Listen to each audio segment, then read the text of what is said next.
खामोशी, वीरानगी,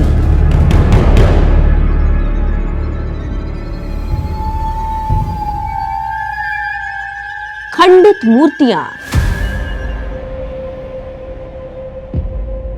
अजीबो गरीब कहानियां, सब कुछ है यहां। कोई इसे डर का दूसरा जहां कहता है, कोई सूर्यास्त के बाद जाने से यहां मना कर देता है।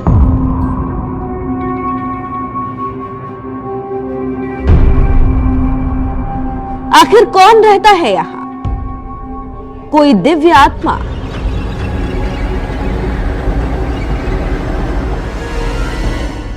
कोई शैतानी शक्ति,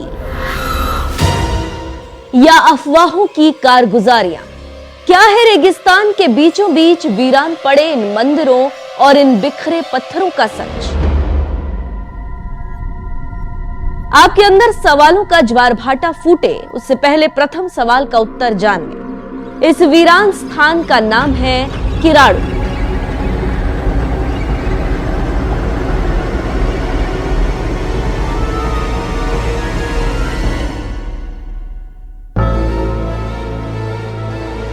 राजस्थान से बाहर के लोगों ने यह नाम शायद पहली बार सुना हो। राजस्थान के ज्यादातर लोगों ने कभी ना कभी इस नाम को जरूर सुना होगा।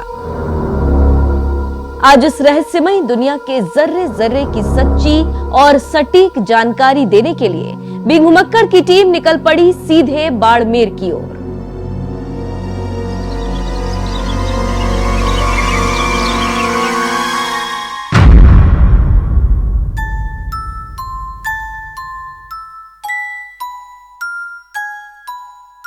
क्या आपको लगता है कि किराड़ू जैसी जगह शापित हो सकती है? क्या आपको भी ऐसी किसी कहानी के बारे में पता है जहां पूरा का पूरा गांव पत्थर में तब्दील हो गया? क्यों सूर्यास्त के बाद किराड़ू के अंदर जाना मना है? क्यों आज भी किराड़ू वीरान पड़ा हुआ है? ऐसे कई सवालों के जवाब जानने के लिए बिंग घुमक्कड़ की टीम आज पाकिस्तान बॉर्डर के नजदीक बाड़मेर की ओर बढ़ रही है। कहानी दिलचस्प है, अंत तक जरूर देखिएगा।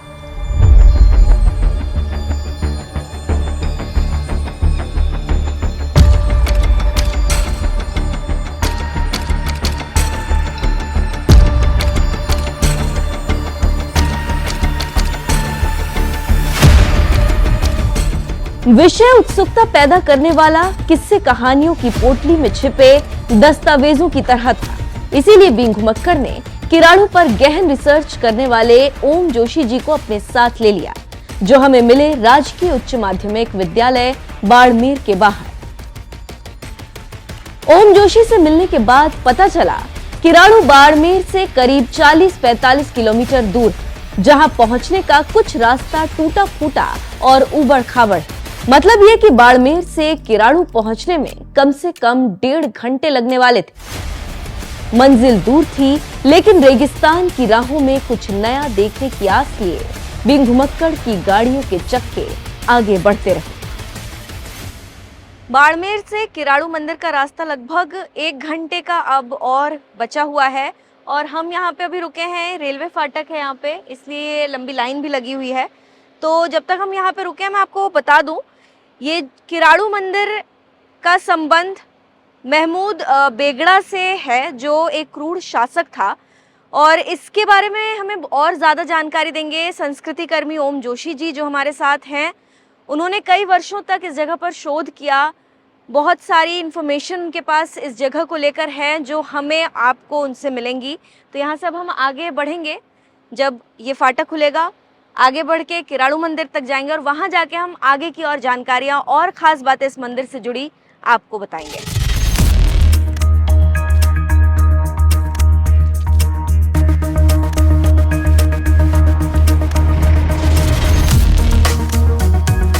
कुछ मिनटों के इंतजार के बाद रेलवे फाटक खुल गया और हम आगे बढ़े। गुजरते पलों के साथ मंजिल नजदीक आती रही। इसी बीच गाड़ी में बैठे ओम जोशी ने बिंग घुमक्कड़ से कहा, यहाँ रुक जाओ, यहाँ कुछ आश्चर्यजनक दिखाई देगा। हमने भी उनके निर्देशों का पालन किया और गाड़ी रोक दी। तो अब मैं पहुंच चुकी हूँ हाथमा। हाथमा गांव में हूं मैं और यहाँ पर एक अजीब सी आकृति होने का दावा किया जाता है जो इस वक्त मुझे दिख रहा है। मैं यहाँ से आपको ले चलूंगी उस आकृति तक।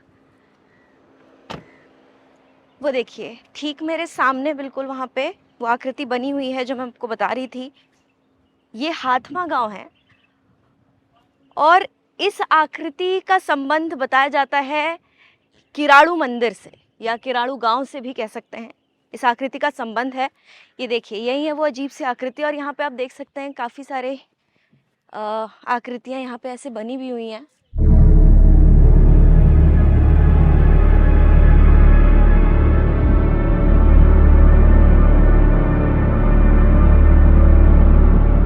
इस खंबे और खंबे पर उकेरी गई आकृतियों का किराड़ू मंदिर से क्या नाता है?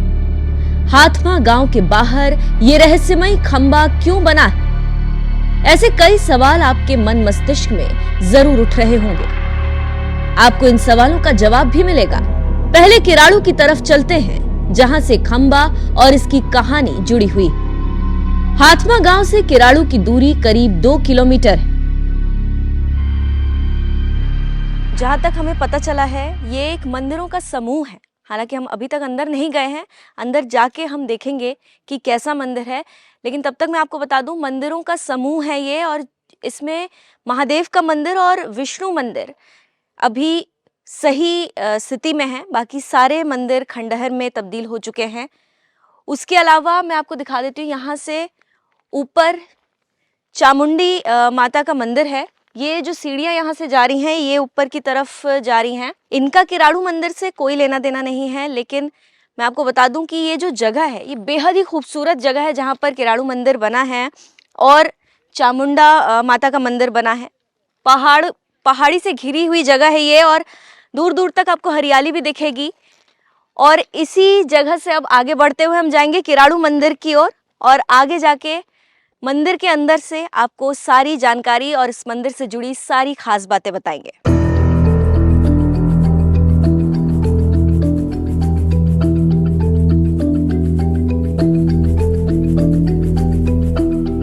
खास बात यह है कि यहाँ अंदर अजीब सा सन्नाटा पसरा रहता है। दिन के उजाले में तपती दोपहरी में भी यहाँ कोई नहीं दिखाई देता, सिवाय किराड़ू मंदिर समूहों के मुख्य द्वार पर बैठे कुछ चौकीदारों के। ये सब देखकर एक बात समझ आती, बाड़मेर से दूर वीराने में होने के चलते यहाँ कम ही लोग आ पाते होंगे।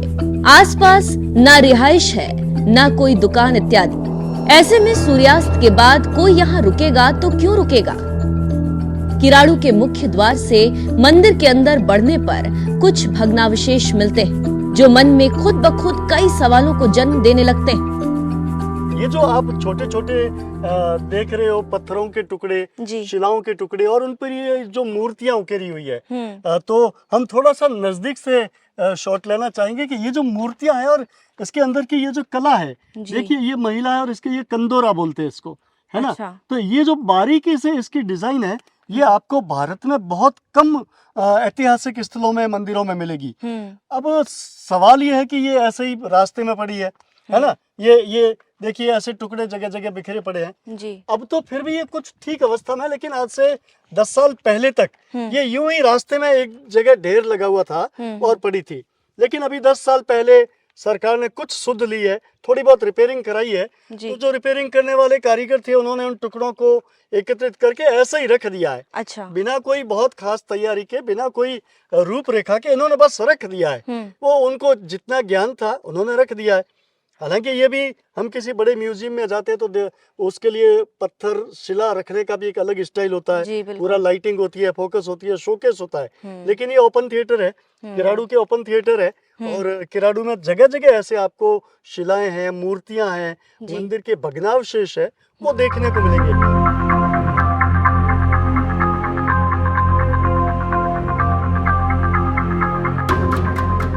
किराड़ू के मंदिर समूहों को करीब से देखने के लिए आगे बढ़ें, उससे पहले इस स्थान का इतिहास समझ लेते हैं। ऐतिहासिक दस्तावेजों के मुताबिक किराड़ू में आज 5 मंदिर, इनमें से 4 शिव को और 1 विष्णु को समर्पित माना जाता है। ये मंदिर 11वीं-12वीं शताब्दी में बनाए गए, जबकि विष्णु मंदिर उससे भी पहले बनने का पता चलता है। इतिहासकार जॉर्ज मिशेल ने अपनी किताब the Penguin guide to the monuments of India के वॉल्यूम 1 में लिखा है, किराड़ू का विष्णु मंदिर 10वीं शताब्दी में बना। यहाँ सबसे मुख्य सोमेश्वर मंदिर है। ऐसा कहा जाता है इस मंदिर का निर्माण परमार राजा सोमेश्वर ने 12वीं शताब्दी में करवाया। कुछ इतिहासकारों का दावा है कि यहाँ किरार राजपूत शासन किया करते थे, जिन्होंने 6ठी से 8वीं शताब्दी के बीच शिव मंदिरों का निर्माण करवाया। वहीं कुछ इतिहासकार मानते हैं कि किराड़ू का इतिहास गुर्जर प्रतिहार वंश के शासन के साथ शुरू होता है। किराड़ू के इसी इतिहास को जानने और इसके निर्माण की बारीकियों को समझने के लिए अब सोमेश्वर मंदिर के अंदर चलते हैं। बहुत ही अद्भुत, अकल्पनीय, मतलब विश्वास नहीं कर सकते कि उस जमाने में लोगों ने ऐसी नक्काशी के साथ इस मंदिर को बनाया है। यहाँ पे कुछ कुछ चीजें हमें दिख रही हैं, आपसे जानना चाहेंगे सर, ये जैसे ये कुछ लिखा हुआ है यहाँ पे। देखिए, ये किराड़ू मंदिर का शिलालेख है। अच्छा। ये कुल 4 शिलालेख है। एक ये है, इसमें थोड़ा बहुत हमें पढ़ने में आ रहा है, मामूली सा जी। ये इधर वाला जो शिलालेख है पूरा ही नष्ट हो चुका है, जीर्ण शीर्ण हो गया। अब कुछ तो प्राकृतिक ढंग से हो गया और कुछ लोगों ने छेड़छाड़ करके भी इसको खराब कर दिया है। तो ये जो शैली है, ये छोटे छोटे बारीक अक्षर है और खुदाई करके बकायदा खोद कर इनको लिपि लिखी गई है। ये पाली और प्राकृत भाषा में लिखी हुई शैली है। अब जैसे इधर ये लिखा हुआ है ओम नमः शिवाय, ये साफ दिख रहा है क्योंकि ये संस्कृत में लिखा हुआ है, ओम नमः शिवाय, इतना दिख रहा है। आगे ये प्राकृत और पाली भाषा में कुछ शब्द हमको पढ़े जा रहे हैं, जैसे किराट कूप लिखा हुआ है। इसको देखो, हम क्लोजअप से अगर देखेंगे तो ये किराट कूप, किराट कूप, ये पुराने किराड़ू हम बोलते हैं लेकिन इसका पुराना प्राचीन नाम है किराट कूप। तो ये किराट कूप लिखा हुआ है और पूरा ये पढ़ने के लिए विशेषज्ञ होते हैं, बहुत कम लोग बचे हैं जो इसको पढ़ पाते हैं।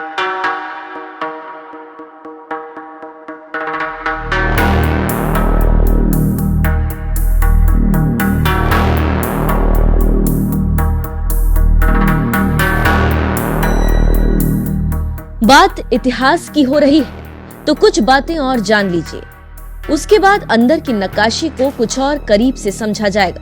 हाँ, ये सच है कि सदियों पहले ये जगह किराट कूपा के नाम से विख्यात, जो एक समृद्ध और वैभवशाली नगर के रूप में माना जाता था। किराट कूपा के चर्चे सिंध से लेकर कांधार और मध्य पूर्व तक थे। रेगिस्तान होने की वजह से किराड़ू में कुछ खास खेती नहीं होती थी। यहाँ थारपारकर नस्ल की गाय बहुतायत में थी, जिसके अमृतमय घी का व्यापार दूर दूर तक फैला था। उसी घी की बदौलत किराड़ू में धनधान्य और वैभव आया। ऐसा माना जाता है कि इसी वैभव के चलते किराड़ू विदेशी आक्रांताओं की नजर में भी चढ़ गया। उनमें से एक था मोहम्मद गौरी, जिसने किराड़ू की वैभवता को नष्ट करने में कोई कसर नहीं छोड़ी। एक एक मूर्ति को खंडित कर दिया गया। संस्कृति कर्मी ओम जोशी के मुताबिक इस स्थान पर 14वीं शताब्दी में महमूद बेगड़ा की कुदृष्टि भी पड़ी और उन्होंने हर मूर्ति पर एक विशेष फोकस किया और बड़ी पैनी नजर से उनको नष्ट किया। यहाँ आप देखेंगे किराट कूप में आपको लगभग 8-10 हजार मूर्तियां छोटी मोटी मिलाकर, इससे भी ज्यादा है गिनने बैठ जाएं तो, लेकिन एक भी मूर्ति ऐसी नहीं मिलेगी कि खंडित नहीं हो। किसी का कान खंडित है, किसी का नाक खंडित है, किसी का सिर खंडित है, किसी का हाथ खंडित है। सारी मूर्तियां प्री प्लान तरीके से बड़े सूक्ष्म, मैं तो कहता हूं बड़े आराम से कारीगर लगा के तोड़वाई गई है। तो कहते हैं ना कि जितनी मेहनत बनाने में लगाई होगी इस शानदार मंदिरों को, उतनी ही मेहनत तोड़ने में, खंडित करने में लगाई है। तभी तो एक भी मूर्ति साबित नहीं मिल रही है यहाँ पे, मतलब पूरी एकदम से बिना खंडित हुए नहीं मिल रही है। ये तो इतिहास की बात। और इतिहास में वो कहते हैं कि मोहम्मद बेगड़ा यहाँ पर आया था, गुजरात में भी आया था, पास में ही गुजरात राज्य था और सोलंकी वहाँ के राजा थे और यहाँ परमार थे। तो बड़ा युद्ध भी हुआ उनमें और दोनों में संधियां भी हुई। वहाँ उनको पता लगा कि इतना वैभवशाली नगर है किराटकूप, यहाँ भी लूटा जाए। खूब लूटपाट की मोहम्मद बेगड़ा ने और धीरे धीरे ये खंडर होता गया।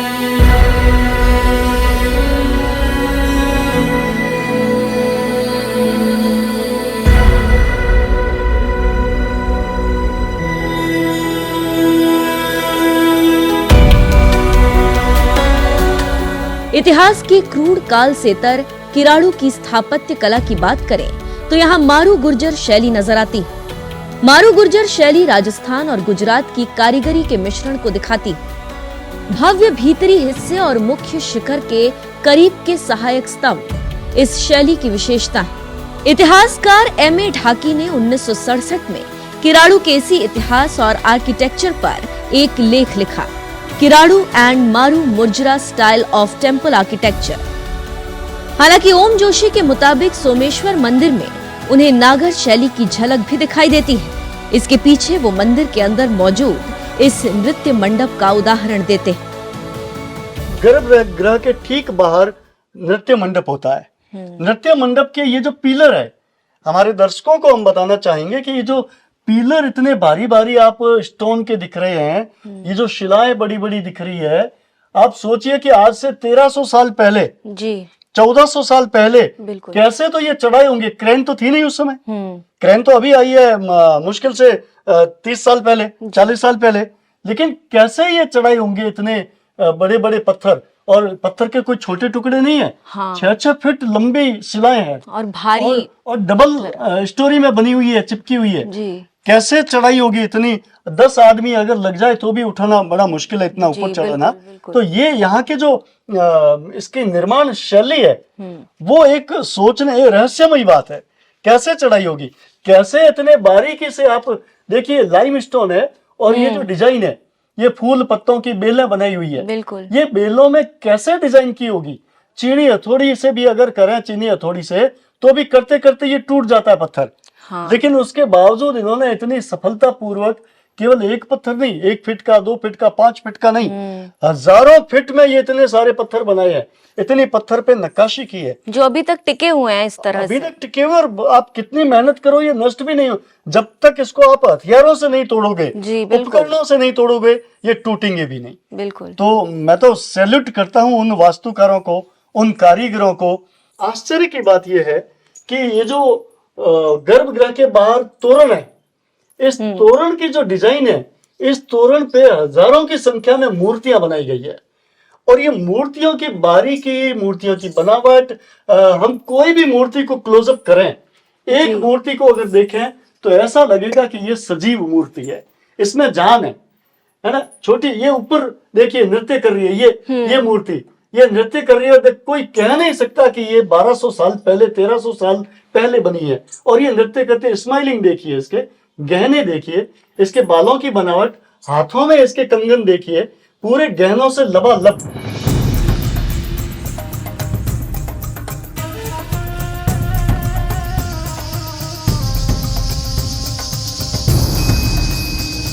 मंदिर के अंदर जितने सुंदर वास्तु शिल्प को दिखाया गया है, बाहर भी उतना ही अर्थपूर्ण चित्रण किया है।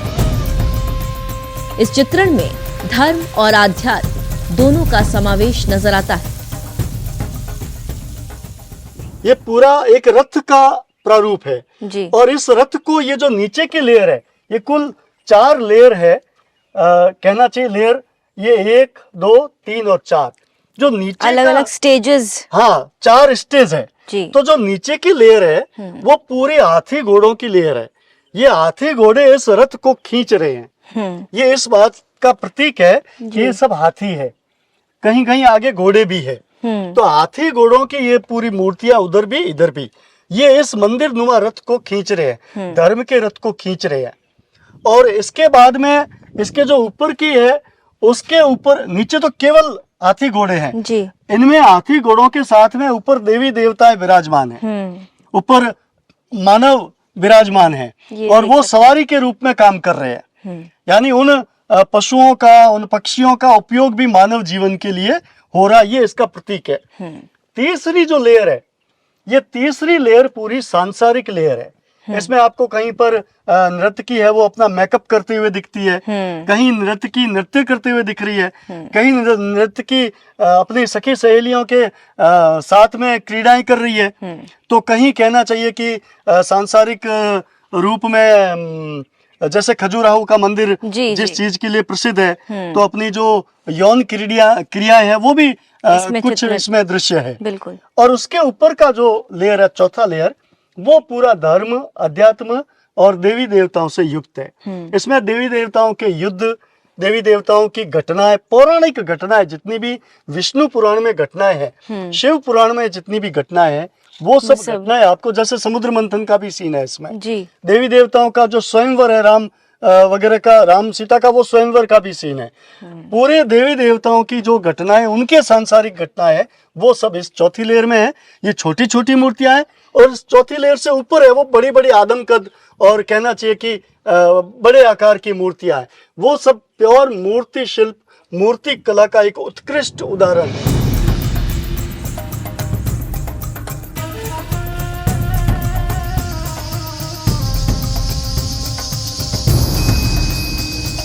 सोमेश्वर मंदिर का द्वार भी बहुत खास है। इसके शीर्ष पर धर्म चक्र बनाया गया। ये चित्रण सांची के स्तूपों की तरह प्रतीत होता है।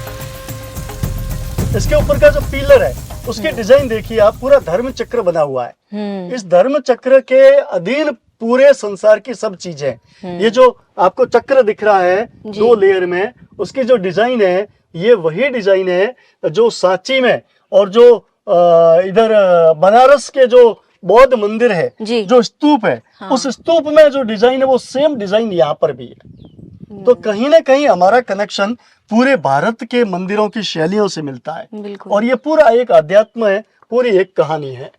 और इस शैली को कोई कह नहीं सकता कि मारवाड़ में, रेगिस्तान में, राजस्थान के इस पिछड़े इलाके में इतने शानदार उत्कृष्ट वैभव के मंदिर बने हैं, इतनी शानदार एक रिच कला थी यहाँ, ये कोई सोच भी नहीं सकता। और इतनी बेरहमी से तोड़ा भी गया इन सारी मूर्तियों को, बाहर की भी, जैसा कि हमने अंदर देखा था वैसे ही बाहर भी है। बिल्कुल। यहाँ हम कहना चाहेंगे कि ये जो मूर्तियां तोड़ने का काम है, बड़ा ही विधिवत, मतलब बड़ा ही प्री प्लान के साथ किया गया है। इतनी सारी छोटी छोटी मूर्तियां हैं, हर जगह देख लो आप, एक एक लेयर में हजारों मूर्तियां हैं, लेकिन इन हजारों मूर्तियों में एक भी मूर्ति हमको ऐसी नहीं मिलेगी जिसका कुछ न कुछ अंग टूटा नहीं गया। ये यहाँ देखते हैं, यहाँ देखते हैं, चलो ये मूर्ति देख लें। इस मूर्ति में ये इसका पूरा धड़ और सिर तोड़ा हुआ है ना। और पास वाली मूर्ति, ये नर्तकी की मूर्ति, इसका हाथ तोड़ा गया है। इसके पास वाली मूर्ति है, इसका पांव तोड़ा गया है। तो कुछ न कुछ हर एक मूर्ति में खंडित किया गया है। तो एक भी मूर्ति ऐसी नहीं है जो पूरी सही सलामत हो। तो इससे हम क्या अंदाजा लगा सकते हैं, ये एक सोचने की बात है।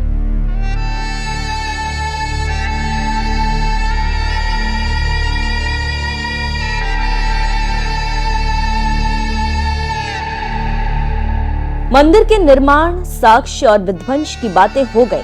अब बात उस कहानी की जो किराड़ू के इतिहास को कुछ डरावना बनाती है। ऐसी मान्यता है कि किराड़ू के मंदिर समूहों में सूर्यास्त के बाद कोई भी इंसान रुक नहीं सकता। जो यहाँ रात में रुकता है वो पत्थर में बदल जाता है। इसके पीछे एक अभिशाप की अलग अलग कथाएं सुनाई जाती। कहा जाता है राजा सोमेश्वर के शासनकाल में एक साधु धुंधलीनाथ यहाँ रहते थे। किंवदंतियों के मुताबिक साधु धुंधलीनाथ ने किराड़ू को श्राप दिया था। वो एक चेले को भेजते थे कि भाई जा बस्ती में जा और अपना आटा दाल राशन पानी जो होता है वो ले आओ, सीधा, जिसको मारवाड़ी भाषा में सीधा लाना कहते हैं, सीधा ले आओ खाने का चीजें। तो उसको कोई भिक्षा देता नहीं था।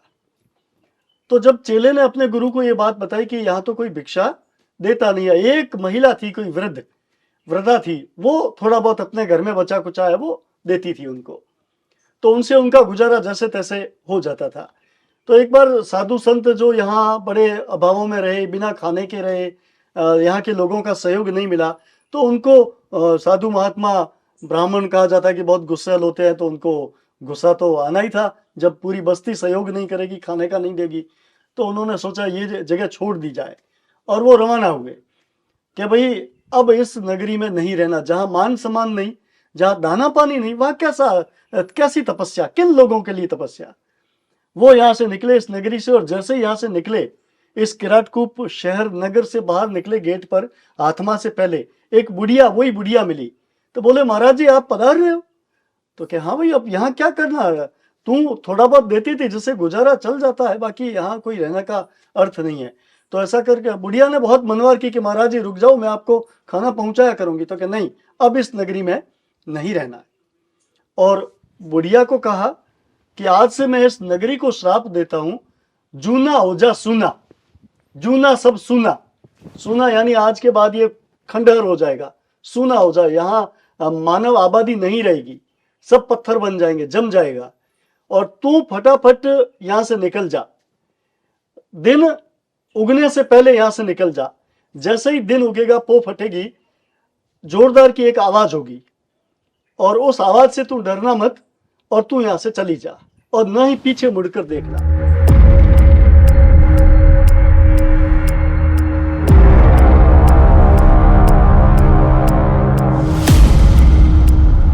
जो पत्थर का खंभा आपने शुरुआत में देखा, वो भी इसी डरावनी मान्यता से जुड़ा बताया जाता है।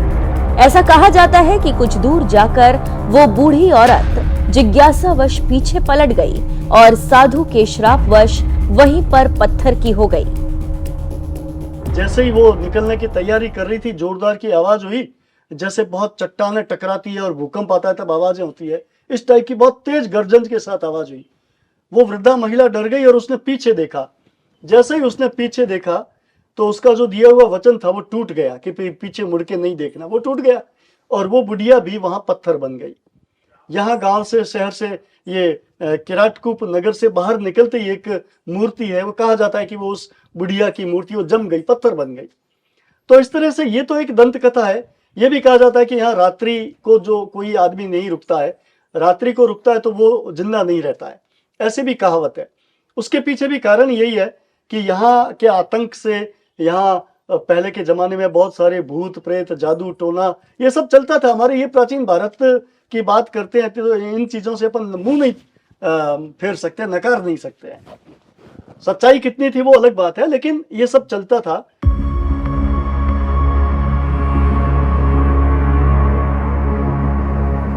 भूत प्रेतों की बात का कोई वैज्ञानिक आधार नहीं है। दूरस्थ इलाका, समय समय पर आक्रमणकारियों की बर्बरता, आजादी के बाद सरकारी स्तर पर उदासीनता की वजह से किराड़ू का उत्थान नहीं हो पाया और अफवाहों का शिकार बनता चला गया।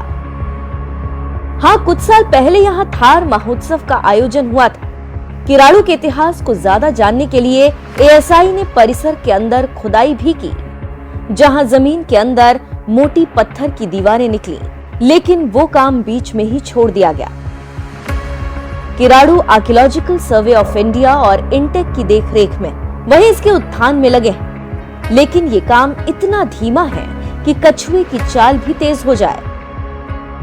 अगर आप भारत के गौरवशाली इतिहास से रूबरू होना चाहते हैं तो किराड़ू आपके लिए सबसे बेहतरीन स्थान है। किराड़ू पहुंचने के लिए सबसे निकट का हवाई अड्डा जोधपुर में है, जो यहाँ से करीब 250 किलोमीटर दूर है। ट्रेन से भी आप किराड़ू पहुंच सकते हैं। बाड़मेर रेलवे स्टेशन यहाँ से करीब 40 किलोमीटर की दूरी पर स्थित है।